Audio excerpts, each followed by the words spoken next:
स्वागत है बच्चों फिर से एक नई वीडियो के साथ। तो आज की इस वीडियो में हम लोग देखेंगे ना इकोनॉमिक्स, ठीक है। क्लास 12 इकोनॉमिक्स का ऑब्जेक्टिव देखेंगे, मॉडल क्वेश्चन पेपर। इसके बाद हम लोग सब्जेक्टिव देखेंगे जिसमें लघु उत्तरीय, अति लघु उत्तरीय और दीर्घ उत्तरीय देखेंगे। लेकिन आज इसमें हम लोग सिर्फ ऑब्जेक्टिव देखेंगे, जो टोटल 30 ऑब्जेक्टिव दिए हैं, ठीक है। चलिए शुरू करते हैं, और अच्छा लगे तो लाइक कर दीजिएगा, अपने दोस्तों के पास शेयर कर दीजिएगा। चलिए आप लोग ये जो है सामान्य निर्देश दिया हुआ है, जो आप लोग पढ़ लीजिएगा। ये आप लोग इसका जो अगर आप लोग पीडीएफ चाहते हैं तो टेलीग्राम चैनल पर जुड़ जाइएगा, वहाँ पीडीएफ अपलोड किया गया है पूरा सब्जेक्ट का, ठीक है। चलिए हम लोग शुरू करते हैं। इसमें हिंदी इंग्लिश दोनों से दिया हुआ है, तो हम लोग हिंदी से करवा रहे हैं। आप लोग अगर इंग्लिश में देना है तो आप लोग पढ़ लीजिएगा, ठीक है। ये जो सब्जेक्ट है ना, वो साइंस, आर्ट्स, कॉमर्स तीनों बच्चों के लिए, ठीक है। तो आप लोग जितने भी साइंस के, आर्ट्स के, कॉमर्स के जो इकोनॉमिक्स रखे हैं उनके पास शेयर कर दीजिएगा और आप भी देखिएगा। चलिए हम लोग देखते हैं। तो हम लोग हिंदी में कर रहे हैं, ठीक है। तो पहला क्वेश्चन है, बोल रहा है निम्नलिखित में से किस वक्र के संसाधनों का उत्तम विनिधान से दो वस्तुओं को अधिकतम संभावित उत्पादक संयोग को दर्शाया जा सकता है। तो जो पहला का आंसर होगा ऑप्शन नंबर डी होगा। तो चलिए देखते हैं ऑप्शन नंबर डी में क्या है कि उत्पादक संभावना वक्र, ठीक है, प्रोडक्शन पॉसिबिलिटी कर्व।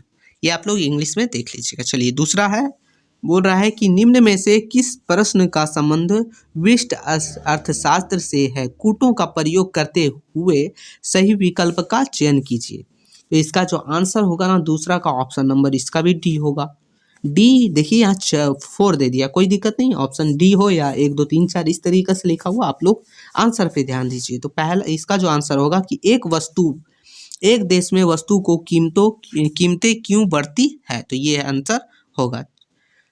चलिए अगला क्वेश्चन नंबर तीसरा है, जिसका देखेंगे हम लोग। बोल रहा है निम्न में से किस इकाई में उपयोगिता को मापा जा सकता है।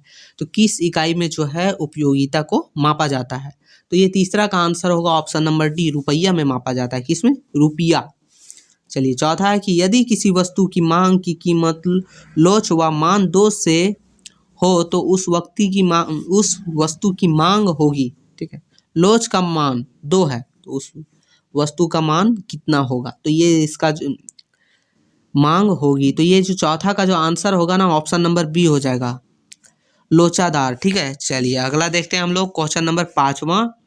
चलिए क्वेश्चन नंबर 5वां बोल रहा है कि एक उपभोक्ता का अधिकतम एकदृष्ट होता है, उस मान्यता के आधार पर एक उपभोक्ता 2 वस्तुओं के निम्न बंडलों में से किन बंडलों पर उदासीन होगा। तो 5वां का जो आंसर होगा ऑप्शन नंबर सी हो जाएगा। क्या है ऑप्शन नंबर सी? ए और डी। ऑप्शन ए मतलब 3 4 और डी मतलब 5 2, ठीक है। चलिए छठा देखते हैं, बोला निम्न में से पूरक वस्तुओं का एक उदाहरण है। तो 4 ऑप्शन दिया है, इसमें से कौन सा पूरक है, तो छठा का जो आंसर हो जाएगा ऑप्शन नंबर बी हो जाएगा, कलम और स्याही जो है वो पूरक है। चलिए अगला हम लोग देखते हैं, क्वेश्चन नंबर 7वां। बोल रहा सामान्यता एक औसत उत्पादक वक्र का आकार होता है, तो कैसा होता है उसका आकार, तो 7वां का जो आंसर होगा ना, ऑप्शन नंबर डी हो जाएगा, उल्टे यू आकार का होता है, ठीक है।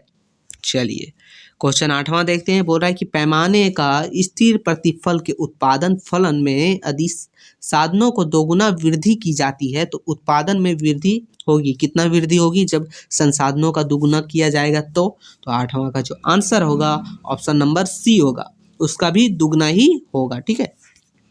चलिए अगला देखते हैं, क्वेश्चन नंबर 9वां। बोल रहा निम्नलिखित में से आयत ओ ए बी सी का क्षेत्रफल क्या दर्शाता है। मतलब देखिए ओ ए बी सी ये जो है ऐसे, इसका जो क्षेत्रफल है वो क्या दर्शा रहा है इसमें, तो क्या दर्शा रहा है चलिए देखते हैं। तो इसका जो आंसर होगा ना हम लोग का 9वां का ऑप्शन नंबर डी हो जाएगा, कुल स्थिर लागत दिखा रहा है। क्या दिखा रहा है? कुल स्थिर लागत। चलिए 10वां देखते हैं। बोल रहा है कि पूर्ण प्रतियोगी बाजार में फर्मों की संख्या होती है, कितनी होती है? 10वां का आंसर होगा ऑप्शन नंबर डी, कितना? अत्यधिक, लार्ज नंबर, ठीक है। चलिए 11वां कि एक पूर्ण प्रतियोगी फर्म के संतुलन का शर्त निम्न में से कौन सा है, उसमें से जो कंडीशन रहता है, शर्त रहता है, वो कौन सा है, तो ये जो 11वां का आंसर होगा इसका भी ऑप्शन नंबर डी हो जाएगा, एम आर बराबर एम सी तथा एम सी वक्र, ठीक है। एम आर वक्र को नीचे से काटे, इस तरीका से उसका कंडीशन होता है। चलिए 12वां नंबर क्वेश्चन है, बोल रहा है कि एक फर्म के द्वारा वस्तु की कीमत में 10% की वृद्धि करने पर उसकी पूर्ति की मात्रा जो है 15% बढ़ जाती है तो वस्तु की पूर्ति होगी, कितनी होगी? आप लोग ध्यान से देखिए, ठीक है। तो इसका जो आंसर होगा ना हम लोग का, तो इसका जो 12वां का आंसर ऑप्शन नंबर डी इसका भी होगा, लोचादार। क्या होगा? लोचादार। अगला क्वेश्चन नंबर 13 बोल रहा निम्नलिखित कथन और कारण के संबंध में कौन सा विकल्प सही है? 13 का जो हम लोग आंसर देखते हैं तो 13 का आंसर ऑप्शन नंबर सी हो जाएगा। कैसे सी होगा? चलिए देखते हैं। कहाँ है क्वेश्चन नंबर सी? ये है, देखिए। बोथ ए और आर जो है सही है तथा आर का सही व्याख्या है, ठीक है। देखिए ए और आर ये जो है सही है, ठीक है। चलिए अगला 14 नंबर बोल रहा है किसी वस्तु की मांग में वृद्धि होने से संतुलन कीमत पर क्या प्रभाव पड़ता है? तो ये 14 का आंसर हो जाएगा ऑप्शन नंबर ए हो जाएगा, संतुलन कीमत में भी वृद्धि होती है। जब वृद्धि होने लगता है तो दोनों में होता है। चलिए अगला क्वेश्चन नंबर 15 बोल रहा है बाजार में मांग अधिक्य की स्थिति कब उत्पन्न होती है? जब कब होती है? तो 15 का जो आंसर होगा ऑप्शन नंबर सी, इसमें डी जो है वो एस से ज्यादा होता है तो। चलिए 16 नंबर क्वेश्चन बोल रहा है पूंजीवादी अर्थव्यवस्था के संबंध में निम्नलिखित में से कौन सा कथन सत्य है, सही है? इनमें से कौन सा कथन सही है, ठीक है। तो ये हम लोग का 16 का जो आंसर होगा ना वो होगा ऑप्शन नंबर ए कि उत्पादन के साधनों पर निजी स्वामित्व। चलिए अगला देखते हैं हम लोग क्वेश्चन नंबर 17 बोल रहा है कि मान लिया जाए एक देश में 2 लाख व्यक्ति रोजगार में संलग्न तथा 10,000 व्यक्ति जो है कार्य करने की इच्छुक है लेकिन उन्हें काम नहीं मिल पा रहा है, तो देश में बेरोजगारी की दर क्या होगी? तो ये हम लोग का जो होगा इसका आंसर किसका? 17 का वो हो जाएगा ऑप्शन नंबर सी 5%। ये कैसे है? तो देखिए आप लोग ध्यान से समझिए। 2 लाख जो है ना, 2 लाख रोजगार संलग्न है लेकिन उसमें से 10,000 व्यक्ति जो है वो करने के लिए इच्छुक है, ठीक है। तो आप लोग देखिएगा ये होगा 5% जो है बेरोजगारी की दर है। चलिए अगला क्वेश्चन नंबर 18 बोल रहा है कि अर्थव्यवस्था की भाषा में निवेश शब्द का क्या अभिप्राय है? मतलब क्या मतलब है निवेश का? तो 18 का जो आंसर है वो ऑप्शन नंबर डी है कि पूंजीगत वस्तुओं को स्टॉक में वृद्धि करना ही है निवेश। चलिए अगला 19 नंबर बोल रहा है कि आय की चक्रीय प्रभाव के 2 क्षेत्रक मॉडल के में कारक सेवाओं का प्रवाह किस दिशा होता है? तो ये 19वां का जो आंसर होगा ना वो ऑप्शन नंबर पी हो जाएगा, परिवार से फर्म की ओर। चलिए अब देखते हैं 20वां बोल रहा है कि सरकार द्वारा भुगतान की गई वृद्धा पेंशन की राशि निम्नलिखित में से किस समुच्चय का एक भाग होता है?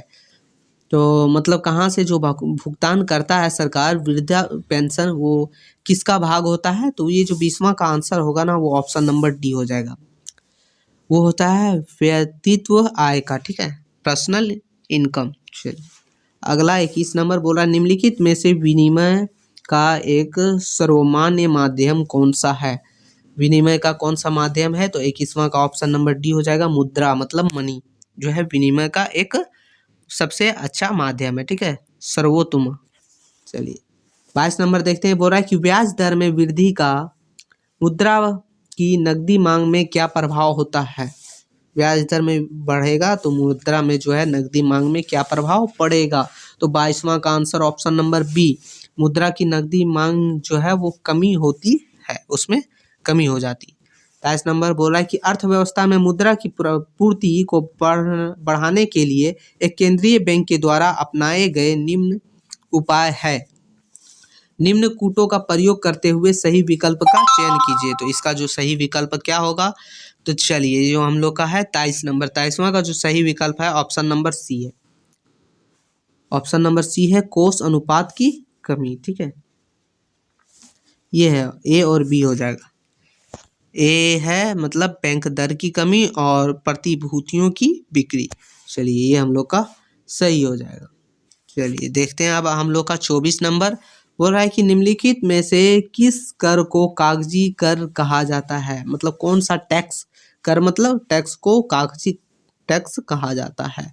तो इसका 24 का जो आंसर होगा ऑप्शन नंबर सी, संपत्ति जो कर है उसे ही हम लोग कागजी कर कहते हैं।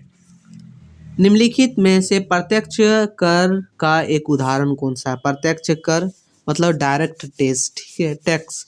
तो इसका कौन सा उदाहरण है? तो 25वां का आंसर ऑप्शन नंबर सी है, निगम कर, ठीक है, जो कॉरपोरेशन के द्वारा दिया जाता है टैक्स, वही निगम कर है। चलिए 26 नंबर है कि यदि आय में परिवर्तन से उपभोक्ता का उपभोग व्यय परिवर्तित रहता है तो इस स्थिति में एमपीसी का मान क्या होगा?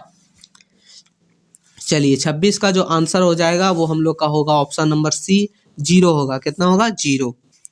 27 नंबर, निम्न में से समग्र मांग की एक घटक नहीं है, इनमें से कौन सा जो है समग्र मांग की घटक नहीं है? तो 27वां का आंसर हम लोग का हो रहा है ऑप्शन नंबर डी, वित्तीय परिसंपत्तियों पर व्यय।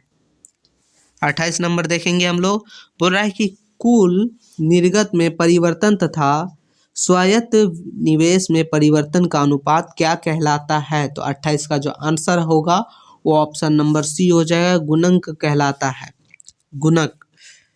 29 नंबर बोल रहा है विदेशी विनिमय दर क्या है? विदेशी विनिमय दर क्या है?